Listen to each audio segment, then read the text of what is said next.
Clovis here with UNR's Technology LLC.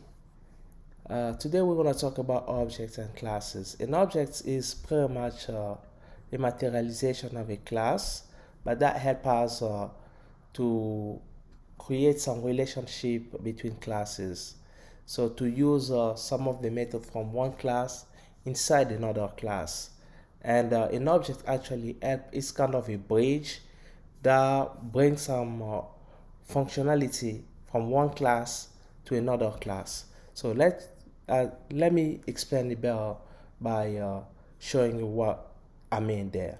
So we have a class first house with his scope, which is every part highlighted, and we have another class second home that has a scope with this part, and here's one method named print what you have. So let me comment this and then you're gonna see because calculate 2 times 2 is inside the scope of this class. We can just do a method call here, and then it's gonna give us what we have. We're gonna run it and see. So it's giving us 4. Great, no problem. But let's say we try now to use print what we have here. You can see it's complaining. It's complaining because this method is not in the scope of this class. That is definition. The definition of this method is not in the scope of this class. So what to do? What we normally do, we create objects from the class where the method is.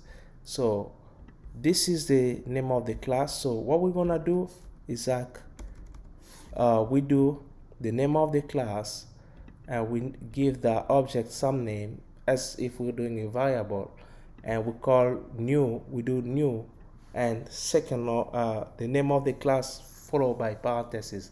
This white part here of the equal sign or the assignment operator is called the constructor. So what we have to do now is just to pass the object that and the name of the method we're trying to call. So one now if we run it, it's gonna work. So I have nothing. So an object helps in this case to create a relationship between these classes and to use this method. So that's it. Thank you. Bye.